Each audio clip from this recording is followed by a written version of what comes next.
Could you please give us your name? Jeffrey Epstein. Jeffrey Epstein. En el Upper East Side de Manhattan, donde se encuentran algunas de las propiedades inmobiliarias más caras del mundo, se encuentra la joya de la corona de las casas adosadas de la ciudad.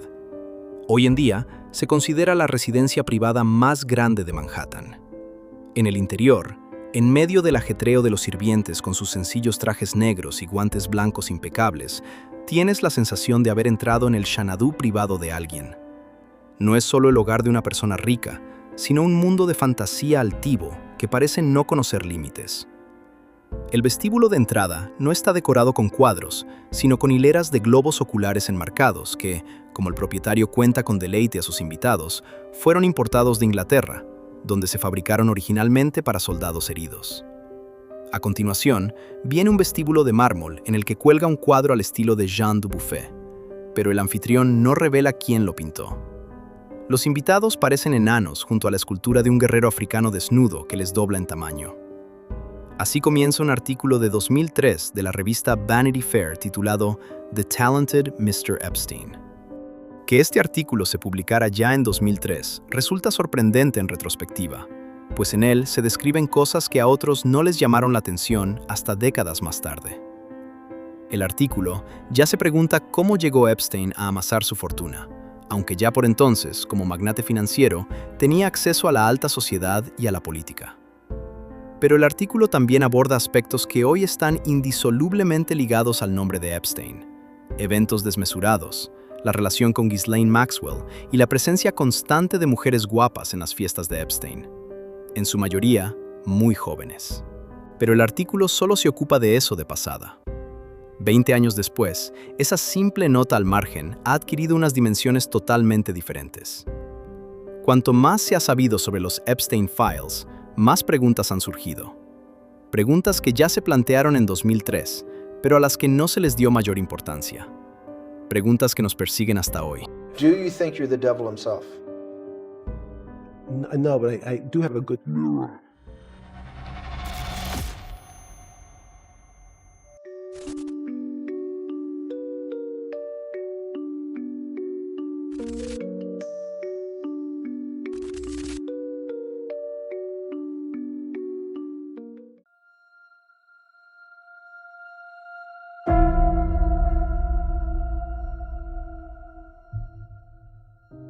Estamos en los Estados Unidos de los años 60, en Coney Island, al sur de la ciudad de Nueva York.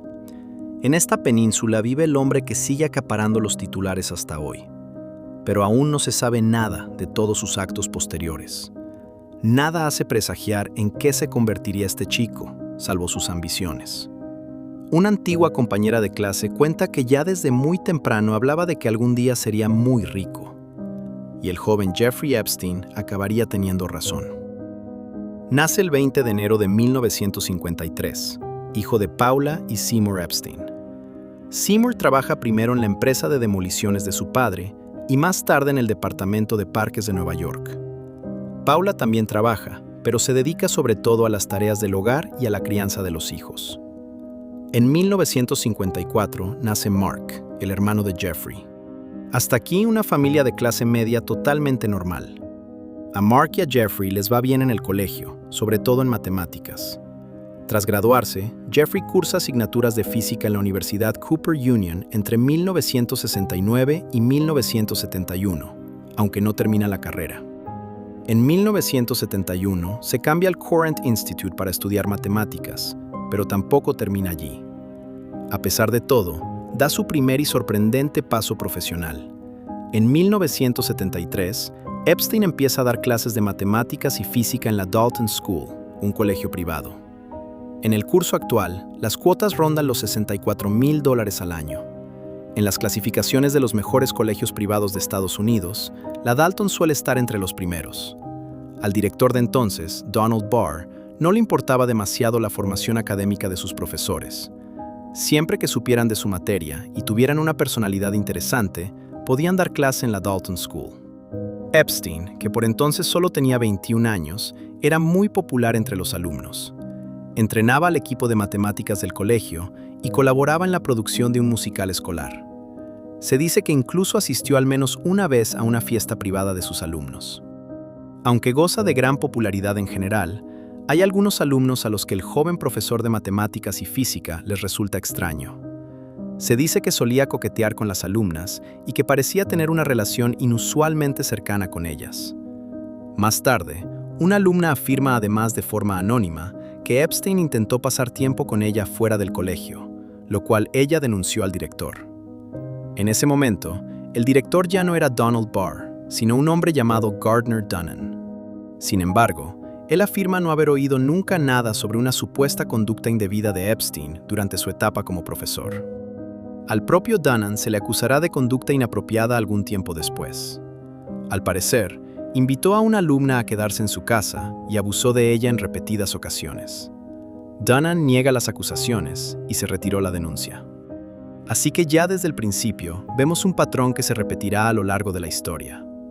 Justo eso de que, supuestamente, nadie dice haber sabido nada. A principios de 1976, el joven Jeffrey Epstein hace un contacto valioso. El padre de un alumno lo invitó a una exposición de arte en Manhattan. En esa exposición conoce a los padres de otro alumno. Surge una conversación sobre los conocimientos de matemáticas de Epstein y la pregunta de si un trabajo en Wall Street, en Nueva York, no sería algo para él. Los padres del alumno establecen uno de los primeros contactos muy importantes en la biografía de Epstein, el de Ace Greenberg. En 1976, Ace Greenberg es un pez gordo en Bear Stearns y en los 2 años siguientes ascenderá a director ejecutivo. Bear Stearns es por entonces un gran banco de inversión y una empresa de corretaje de Wall Street. Ace Greenberg invita a Jeffrey Epstein a una reunión personal por recomendación de los padres de su alumno. En una segunda reunión también está presente otro empresario de Bear Stearns, Michael Tenenbaum. Tanto Greenberg como Tenenbaum quedan convencidos por Epstein. ¿Cómo resume Tenenbaum su impresión? Era un vendedor de los de verdad. Así que los dos le ofrecen entrar en Bear Stearns. Esta oferta le viene como anillo al dedo a Epstein, ya que la Dalton School lo había suspendido.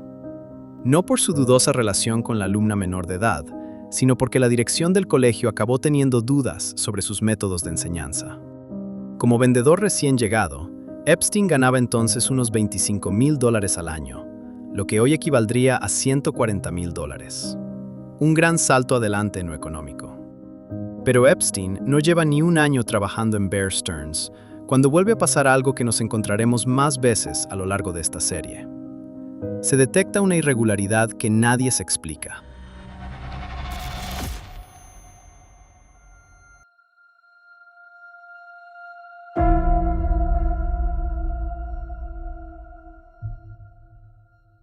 En 1977, Michael Tenenbaum recibe una llamada del Departamento de Recursos Humanos de Bear Stearns.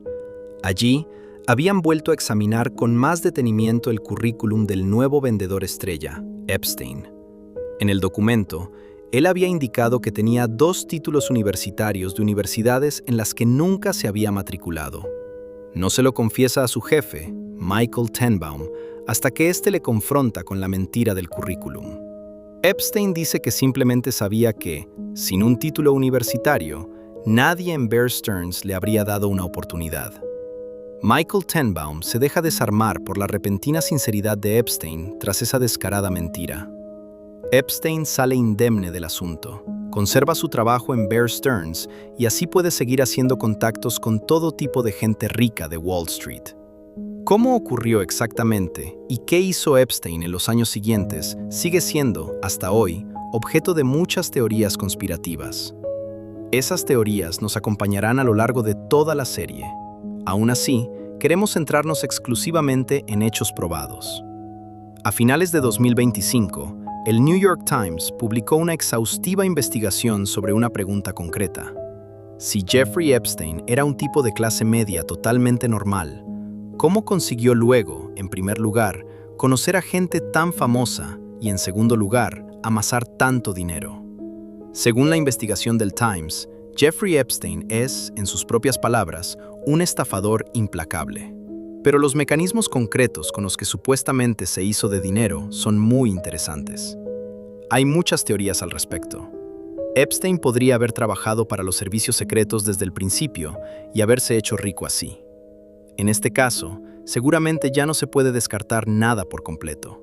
Pero la investigación ofrece de hecho una imagen bastante reveladora de cómo Epstein consiguió su dinero. Según esto, no hizo falta una gran conspiración, sino simplemente un gran descaro y falta de escrúpulos. Durante sus primeros 20 años en Wall Street, por ejemplo, Epstein abusó deliberadamente de las cuentas de gastos. Los empleados adelantan gastos de su bolsillo y el empleador luego les devuelve algo. Un principio sencillo en el que, al parecer, a Epstein le gustaba manipular las cifras. Durante una estancia en el Caribe para asistir a una conferencia, por ejemplo, se gastó $10,000 en joyas y ropa para su pareja de entonces. Luego le pasó la factura a la empresa. El departamento financiero se dio cuenta, pero no hubo consecuencias. Además, se dice que Epstein manipuló información privilegiada en el marco de su trabajo para sacarle el dinero a otras personas. Poco a poco fue tanteando hasta dónde podía llegar, y así, al parecer, fue acumulando poco a poco una fortuna considerable. Mientras que al principio jugaba con sumas de 4 o 5 cifras, estas cantidades fueron aumentando como una bola de nieve con el paso de los años. Al parecer, su relación con un hombre llamado Jimmy Kane fue especialmente importante en este sentido. Ya por aquel entonces, circulaban rumores en la empresa de que Epstein habría ayudado a Kane a conocer mujeres y de que le conseguía drogas. A cambio, Kane habría aprovechado sus propios contactos y presentado a Epstein a gente del mundo de los negocios. Ya en aquella época, se dice que Epstein se aprovechaba de las mujeres para afianzar su posición. Por ejemplo, nada más empezar a trabajar en Bear Stearns, empezó a salir con la hija de Ace Greenberg. Tras 4 años en Bear Stearns, Epstein se había integrado de lleno en la alta sociedad neoyorquina. Consiguió crearse una red de contactos sólida y, gracias a eso, se hizo con invitaciones a fiestas, lucrativos acuerdos de negocios y nuevos clientes. En 1980, la revista femenina Cosmopolitan lo nombró soltero del mes. A los 27 años, con los contactos adecuados y un sueldo que se había duplicado tras un ascenso, la prensa coronó a Epstein como ídolo de las mujeres. Ya por entonces cambiaba de pareja a menudo. En 1981, Bear Stearns inicia una investigación interna contra Epstein. Le había dado a su novia de entonces acceso a operaciones bursátiles exclusivas de la empresa y había incumplido sus obligaciones como corredor de bolsa al prestarle $15,000 a un amigo. Como consecuencia de esta investigación interna, se le impone a Epstein una multa de $2,500 a la empresa y una suspensión de 2 meses. Epstein, que niega las acusaciones, simplemente dimite. En sus 5 años en Bear Stearns, ha acumulado suficientes contactos en Wall Street y más allá, como para seguir ganando dinero. Además, al menos Jimmy Kane sigue cubriéndole las espaldas. 20 años después, en 2003, se dice que Jeffrey Epstein abandonó Bear Stearns por iniciativa propia. Ningún miembro de la dirección le sugirió jamás que abandonara la empresa, ni investigó ninguna irregularidad por su parte.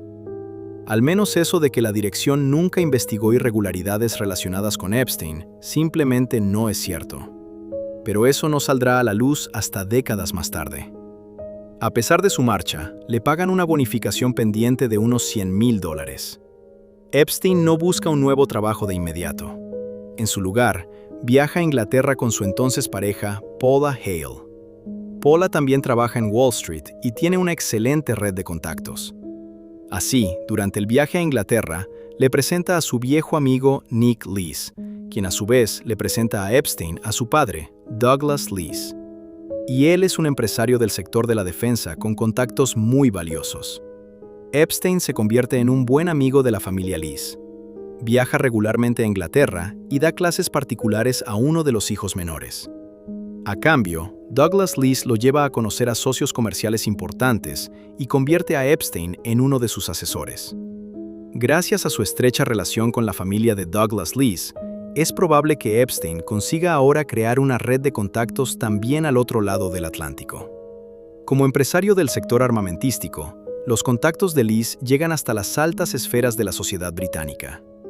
Por cierto, la amistad con los Lees acaba más tarde en una disputa, ya que, al cabo de unos años, Douglas Lees se da cuenta de que, al parecer, Epstein se ha aprovechado de él económicamente. Otra vez las cuentas de gastos. Mientras tanto, en su Nueva York natal, Epstein se había asociado con un abogado llamado John Pottinger. Al parecer, los dos también trabajaban juntos como asesores y daban consejos a diestro y siniestro sobre cómo evitar las deducciones fiscales. Se dice que Epstein ya había conocido a algunos de sus nuevos clientes durante su etapa en Bear Stearns.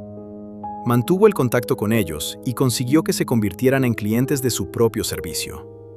De todos modos, parece que Epstein siguió sacando partido a su empleo en Bear Stearns durante mucho tiempo. Esto funcionó también porque seguía siendo amigo de gente que trabajaba en la empresa.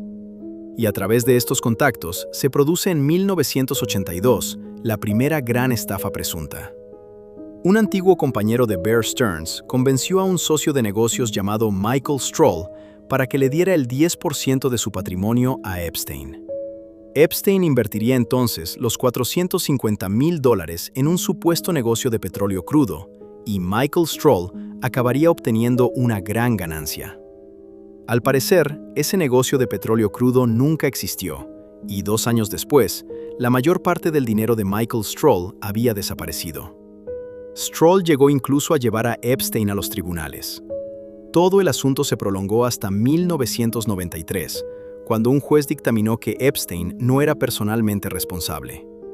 En el momento en que Stroll le confió a Epstein los $450,000, probablemente le proporcionó, sin saberlo, la base financiera para todo lo que vendría después.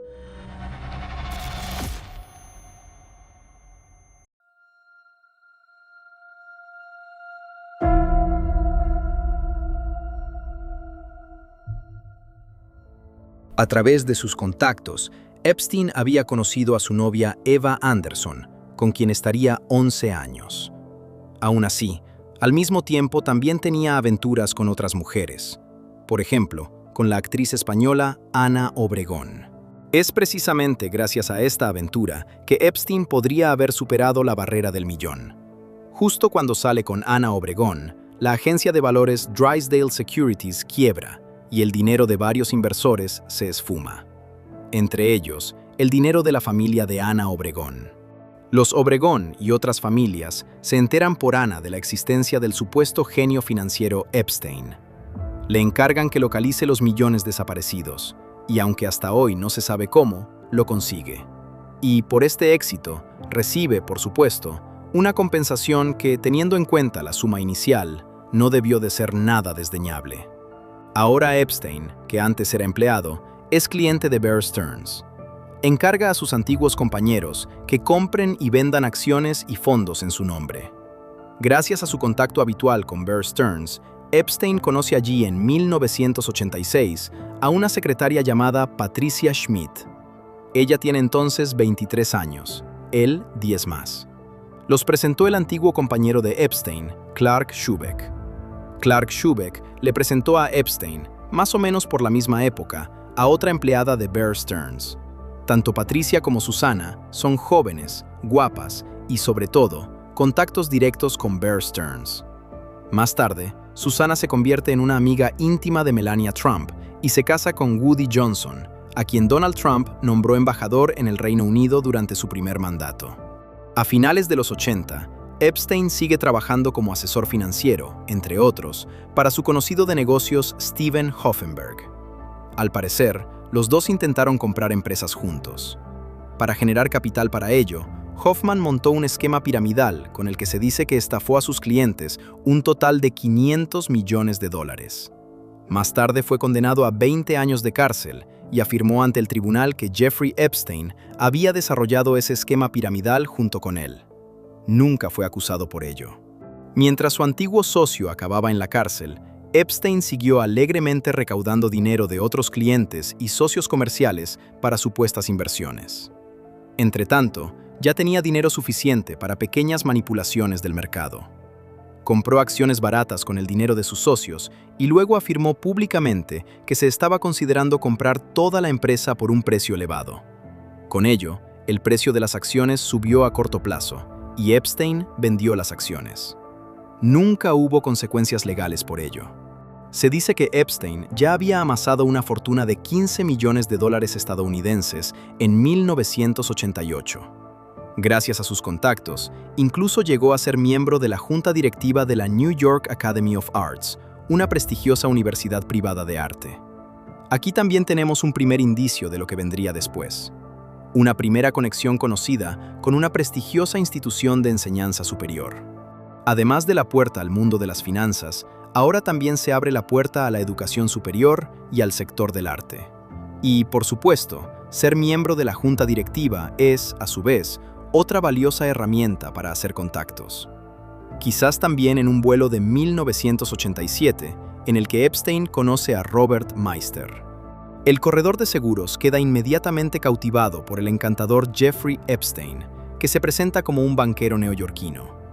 Los dos intercambian datos de contacto, y Epstein se esfuerza mucho por entablar una amistad, como él mismo sospecha a posteriori, para acercarse a sus amigos aún más ricos. Porque durante una visita a la sauna, Epstein le habla de una persona muy concreta, una que lo cambiará todo.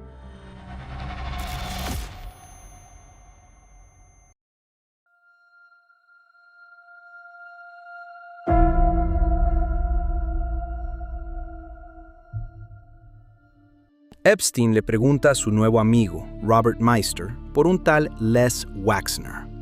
Dice que ha oído rumores de que los asesores financieros de Wexner le habrían robado dinero. Epstein le cuenta sus experiencias, probablemente cómo localizó el patrimonio de los Obregón. Robert Meister le hace el favor a Epstein y le presenta a Les Wexner. Este es una figura clave en la trayectoria de Epstein. Es multimillonario y en aquel entonces director de Victoria's Secret, y el número 6 en la lista de los estadounidenses más ricos. Al parecer, el encuentro entre Epstein y Wexner va más que bien. Un año después, Jeffrey Epstein se convierte en su asesor financiero y tiene pleno poder sobre sus finanzas. Además de Victoria's Secret, Wexner adquiere con el paso de los años Abercrombie & Fitch y funda Bath & Body Works. En realidad, Wexner ya tenía por entonces un asesor financiero llamado Harold Levin. Pero Wexner está convencido de Epstein y quiere que Levin trabaje con él. Levin recuerda así su primer encuentro con Epstein. Epstein intentó explicarme una operación de divisas que quería hacer para Les Wexner. Tengo un máster en administración de empresas de la Universidad Estatal de Ohio, pero no entendí ni una palabra de lo que me decía ese tipo. Le dije a Les: mantente alejado de él. Aunque al final no se llegó a cerrar la operación de divisas de la que se habló, Wexner no se mantuvo al margen. Más bien, nombró a Epstein su asesor financiero. Harold Levin debía seguir trabajando a las órdenes de Epstein, pero prefirió dimitir.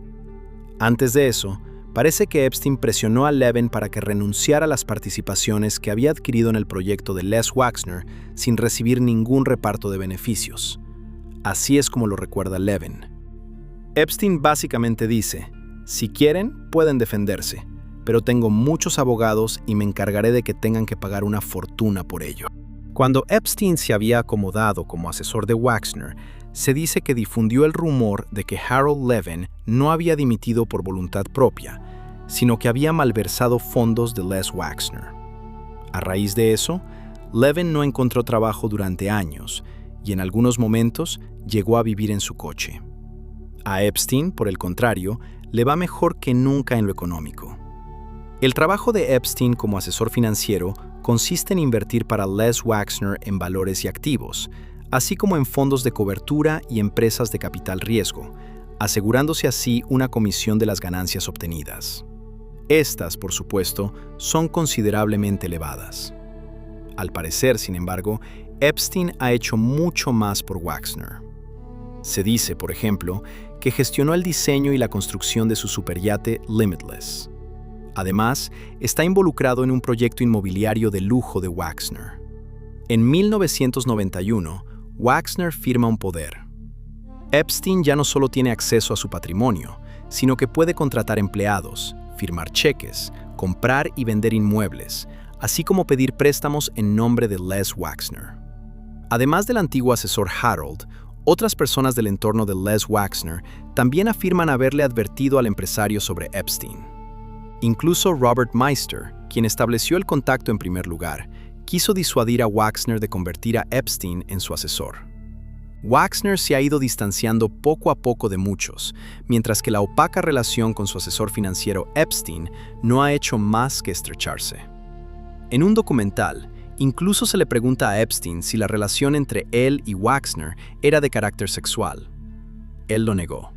Hasta hoy sigue siendo un misterio cómo Epstein logró atar tanto a Les Wexner a él. Sin embargo, con ello consiguió colarse en la vida de la clase alta. En cualquier caso, como asesor financiero, Epstein tiene poder de disposición sobre el patrimonio de Wexner y puede, en el sentido más literal, servirse generosamente de las cuentas. Y lo hace en repetidas ocasiones. Un avión privado, una mansión en Nueva York y una finca en Ohio pasan de ser propiedad de Wexner a manos de Epstein. Hoy en día, solo estos activos tendrían un valor conjunto de unos $100 millones. Epstein le compró parte de ello a su jefe por debajo del valor de mercado.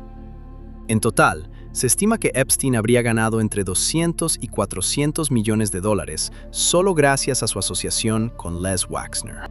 Gracias a su trabajo con Les Wexner, Epstein pudo permitirse comprar otra propiedad, una mansión en un barrio de lujo.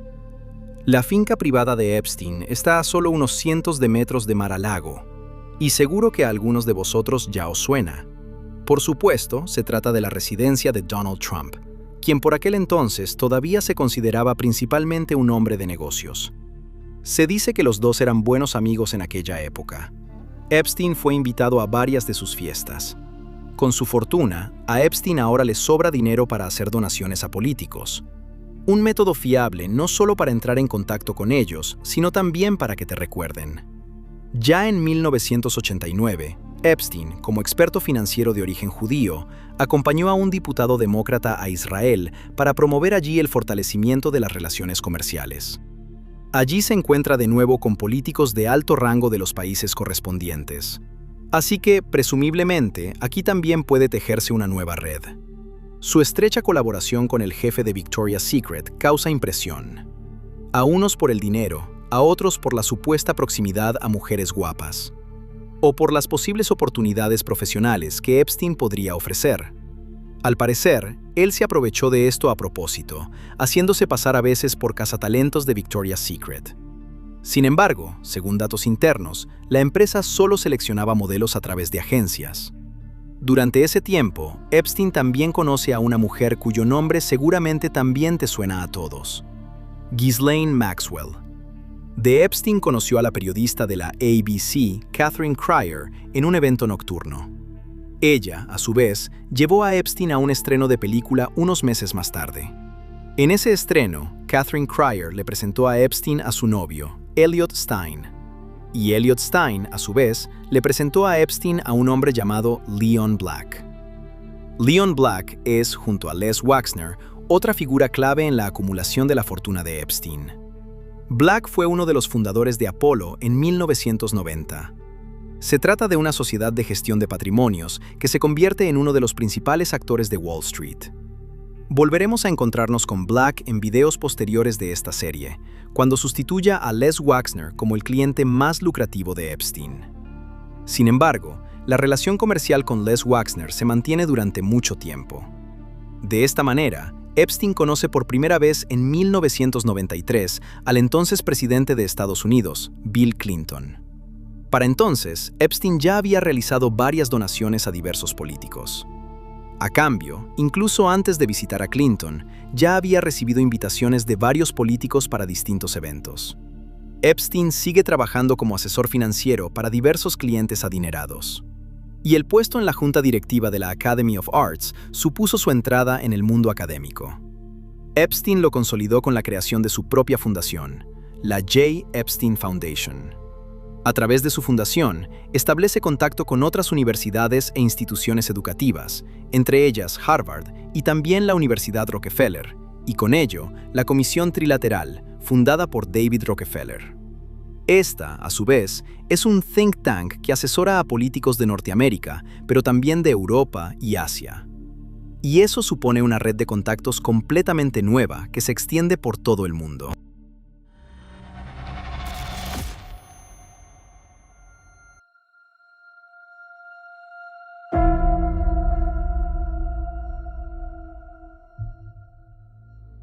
Así que, en este punto, demos un paso atrás y veamos el panorama general. Estamos apenas a principios de los 90, y sin embargo, en los últimos minutos hemos podido ver cómo Epstein ya había establecido una amplia red de contactos. En el sector financiero de Estados Unidos, en la política interior del país, en el mundo del arte y poco a poco, también en la política exterior y en el ámbito académico. De todo ello se derivan, a su vez, contactos en el mundo del espectáculo. Porque, en cualquier caso, Epstein puede causar una gran impresión en sus nuevos conocidos con su name-dropping y las medias verdades que lo acompañan, sus fiestas extravagantes y sus jets privados. No solo en mujeres como la modelo Eva Anderson o la actriz Ana Obregón, sino también en hombres como Kevin Spacey o Chris Tucker. Lo mismo ocurre con los directores generales de otras empresas, por ejemplo, de la firma de joyería Tiffany & Co., la marca de cosméticos Revlon y la cadena hotelera Hyatt. Además, directores de periódicos y agencias de noticias, científicos y premios Nobel como Gerald Edelman y Murray Gell-Mann. Y contactos como estos no solo pueden causar impresión, sino también intimidar. Al parecer, un reportero llegó a recibir 3 amenazas de Epstein mientras preparaba un artículo. Si no le gustaba el artículo, habría problemas. La autora del artículo no podría hacer públicas todas las dimensiones de estas amenazas hasta años más tarde. No se puede descartar que, además de Vicky Ward, que escribió el artículo de Vanity Fair, hubiera otros periodistas que ya hace años intentaran sacar a la luz toda la historia, y que precisamente eso fuera impedido por Epstein y sus poderosos contactos. Lo que en la versión final del artículo de Vicky se insinuaba de forma muy vaga, según sus propias declaraciones, estaba ante ella de forma muy concreta. Sin embargo, esos pasajes fueron eliminados del artículo. Ella culpa de ello a Graydon Carter, el entonces editor de Vanity Fair. Según ella, él no creyó a las mujeres, sino que se puso del lado de Epstein.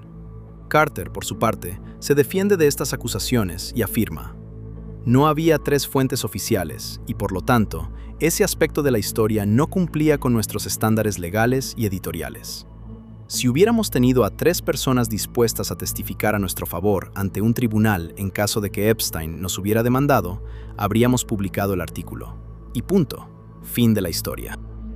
Desde un punto de vista jurídico, es incluso comprensible que Carter quisiera proteger a la revista de las acciones legales de Epstein. Si las 3 mujeres hubieran tenido que defender a Vanity Fair ante los tribunales, como dijo Carter, la responsabilidad habría recaído al final sobre las víctimas.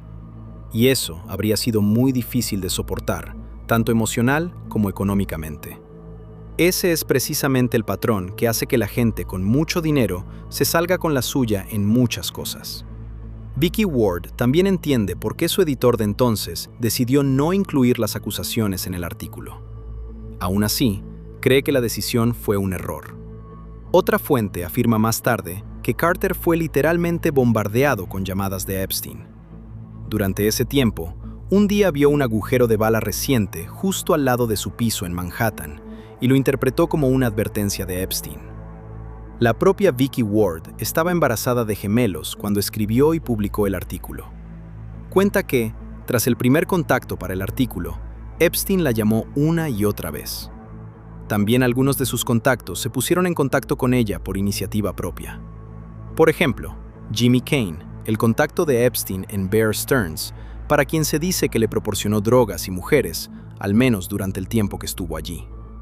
Mientras Vicky trabajaba en su artículo, se dice que Epstein le hacía una y otra vez la misma pregunta: ¿qué tienes sobre las chicas? Ella confrontó personalmente a Epstein con esas declaraciones. Este llamó directamente al editor Carter y le presionó. Se dice que incluso envió al editor cartas que supuestamente procedían de las fuentes de Ricky Ward.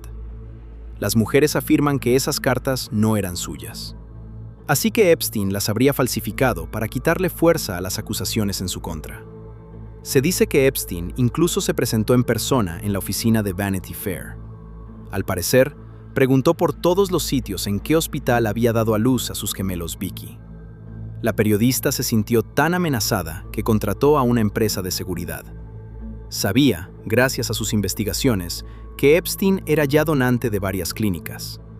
Temía que él pudiera utilizar sus contactos en el sector médico para vengarse de ella por su trabajo periodístico. Este ejemplo muestra cómo Epstein utilizó su red cuidadosamente construida y sus influencias en diversos sectores, presumiblemente también para controlar la cobertura mediática sobre él. El artículo de Vicky Ward se publicó años antes de que Epstein fuera acusado por primera vez de sus delitos en 2007. Quizás se podría haber intuido la magnitud del escándalo mucho antes si se hubiera creído a las tres afectadas y se les hubiera dado voz. Por cierto, en 2014, años después de que Epstein ya hubiera sido condenado, Carter invitó a Ghislaine Maxwell, la confidente de Epstein, a una fiesta con motivo de la entrega de los Oscar.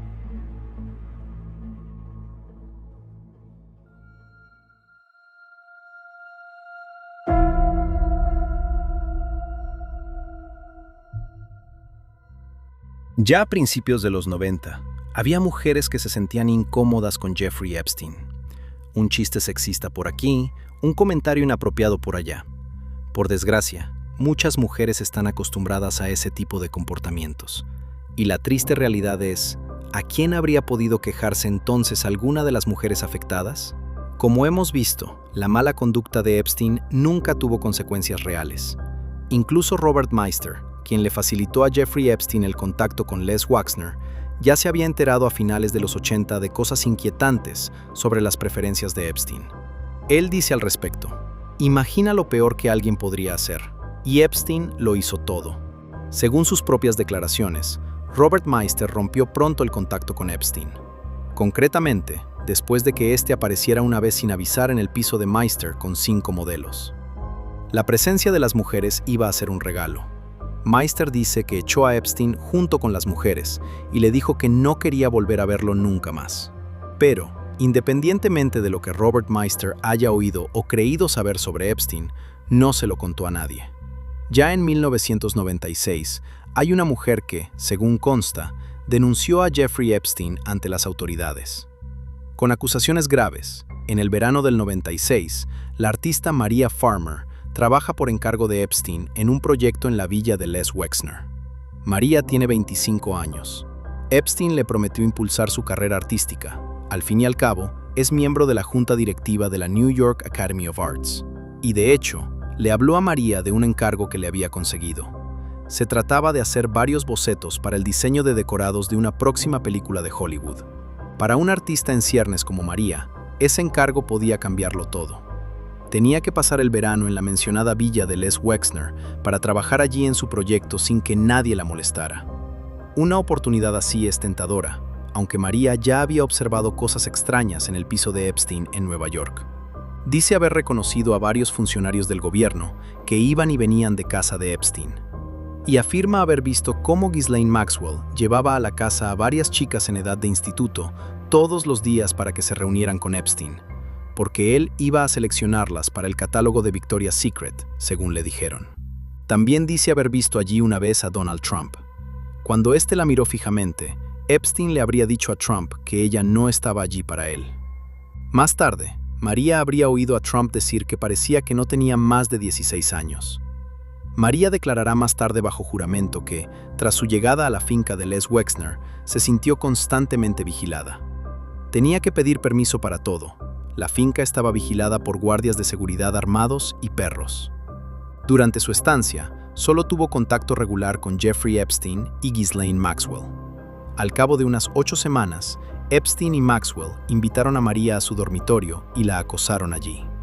Maria dice que salió corriendo de la habitación y llamó a la policía. Pero al otro lado del teléfono solo le dijeron, «Trabajamos para Les Wexner». Un portavoz de la policía confirmó años más tarde que, efectivamente, en ese momento los agentes estaban contratados por el Servicio de Seguridad de Wexner. Sin embargo, ya no quedan registros de una llamada de Maria Farmer. A continuación, Maria llamó a su padre, quien se subió inmediatamente al coche para ir a recogerla. Maria también tiene una hermana menor llamada Annie. Annie también conoce a Jeffrey Epstein. Al parecer, él le prometió financiarle un viaje al extranjero para mejorar su currículum. Annie quería a toda costa entrar en una universidad de la Ivy League y necesitaba ese tipo de experiencias para ello. Epstein fingió querer ayudarla. Y resulta que, cuando María regresó de su traumática estancia con Epstein y Maxwell, Annie también contó que ambos la habían acosado. María dice que nada más volver a casa, intentó presentar una denuncia ante la policía de Nueva York, pero los agentes le dijeron que no era de su competencia. La finca de Wexner, el presunto lugar de los hechos, está en Ohio y por lo tanto fuera de su jurisdicción. En su lugar le dijeron que se dirigiera al FBI, y eso es lo que hace. Les cuenta lo que ella y su hermana han vivido. Mientras tanto, María se ha dado cuenta de que faltan varias fotos y negativos que llevaba consigo. Había fotografiado a sus 2 hermanas menores para un proyecto artístico. Entre ellas, había también fotos de desnudos. María le cuenta al FBI que cree que Jeffrey Epstein le robó esas fotos. Llega a esta conclusión porque al parecer, Epstein ya le había encargado antes que tomara fotos de chicas jóvenes en piscinas. Y si se lo contaba a alguien, él le incendiaría la casa. María le pide al FBI que investigue el asunto, también porque sabe que Epstein tiene contactos con gente poderosa como Bill Clinton o Donald Trump.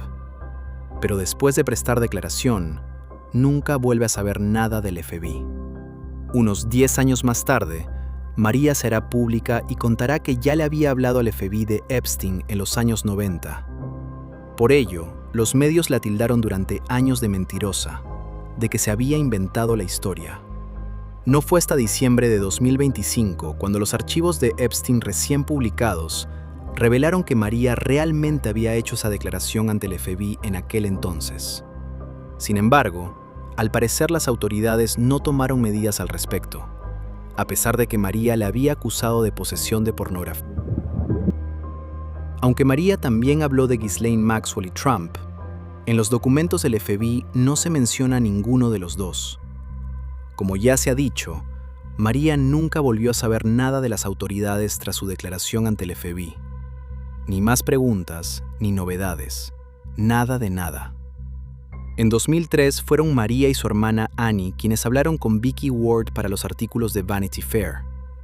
La tercera mujer del grupo era la madre de ambas. Las 3 le contaron a la periodista sus acusaciones, pero estas fueron eliminadas por completo del artículo. La madre de las chicas le cuenta a la periodista que creía que sus hijas estaban a salvo con Epstein. Por un lado, porque él se había puesto en contacto personalmente con ella y la había tranquilizado. Por otro, porque siempre había una mujer presente, Ghislaine Maxwell, que seguramente, según ella pensaba, vigilaría a María y a Annie. No solo las autoridades investigadoras recibieron indicios serios ya en 1996 y se quedaron de brazos cruzados. Ese mismo año se informó la dirección de Victoria's Secret de que Epstein había intentado entrometerse en la selección de modelos de lencería para el catálogo de Victoria's Secret. Al parecer, Les Wexner prometió ocuparse del asunto. Al parecer, eso no sucedió, o al menos Epstein no dejó de usar esa táctica. La modelo y actriz Alicia Arden cuenta que en 1997, Epstein le prometió un trabajo como modelo para Victoria's Secret. Se presentó como cazatalentos de la empresa. Epstein la citó en una habitación de hotel en Santa Mónica para hacer una prueba para el catálogo. Allí, Epstein empezó haciendo comentarios despectivos sobre su figura y le pidió que se acercara para poder mirarla mejor. Luego la tocó de forma indecente. Intentó desnudarla y le dijo que quería comerla. Alicia salió corriendo de la habitación del hotel entre lágrimas, antes de que pudiera pasar algo peor. Ya en la semana siguiente a este incidente, Alicia Arden acudió a la policía y presentó una denuncia por abuso sexual. Sin embargo, hay algo que Alicia cuenta más tarde y que no aparece en la denuncia. Al parecer, Epstein intentó calmarla con un billete de $100. Incluso la persiguió descalzo hasta afuera para darle el dinero. Solo entonces ella lo aceptó y se marchó. Según sus propias declaraciones, eso es lo que le contó a la policía, pero este detalle no aparece en los expedientes. Al igual que Maria Farmer, Alicia Arden nunca volvió a saber nada de la policía. Según los documentos de la comisaría competente, Epstein fue interrogado poco después de la denuncia y dio declaraciones contradictorias. Sin embargo, en los expedientes consta que Alicia Arden no quería iniciar un proceso contra Epstein, sino solo amonestarlo por su comportamiento. Alicia lo niega rotundamente. Pero ella hizo sus declaraciones ante un agente de policía. Este le habría preguntado si de verdad quería presentar una denuncia, ya que, al fin y al cabo, había estado en la habitación de hotel de Epstein por voluntad propia. Al principio, Alicia se dejó intimidar, pero el asunto era tan importante para ella que una semana después volvió a la policía para asegurarse de que se presentara una denuncia. Para Alicia, todo esto no es más que una prueba de que, en aquel entonces, como víctima, nadie le creyó, y de que precisamente eso tuvo consecuencias catastróficas. Recientemente, en una entrevista, dijo: "Si me hubieran tomado más en serio, eso podría haber ayudado a todas esas chicas". Con esto llegamos al final del primer episodio de esta serie de videos. Me es imposible resumirlo y contarlo todo aquí, pero espero poder aclarar algunos contextos que os ayuden a entender mejor todo lo relacionado con el caso Epstein. Me cuesta encontrar las palabras adecuadas para terminar. Es simplemente deprimente ver lo pronto que las mujeres ya dieron la voz de alarma sobre Epstein, y que, a pesar de todo, no se hiciera nada al respecto. Pero lo que me parece realmente escandaloso es cómo se tejió sus diferentes redes. Todo el mundo cayó en su trampa, todos querían ser su amigo. Al menos, eso es lo que parece. De lo contrario, no habría llegado a ser asesor de Les Wexner. Es simplemente increíble que nadie se diera cuenta de quién era realmente. Debía de ser extremadamente manipulador y astuto. Tengo muchas ganas de conocer vuestra opinión y me encantaría recibir comentarios y me gusta. Como seguramente podéis imaginar, estos vídeos en particular suponen mucho trabajo. Pero este tema se merece que se trate con seriedad y en profundidad. Por lo demás, no hay mucho más que decir. Os deseo buenos días, buenas tardes o buenas noches, según la hora a la que veáis el vídeo, y espero que nos volvamos a ver en el próximo vídeo. Hasta entonces. Chao, chicos.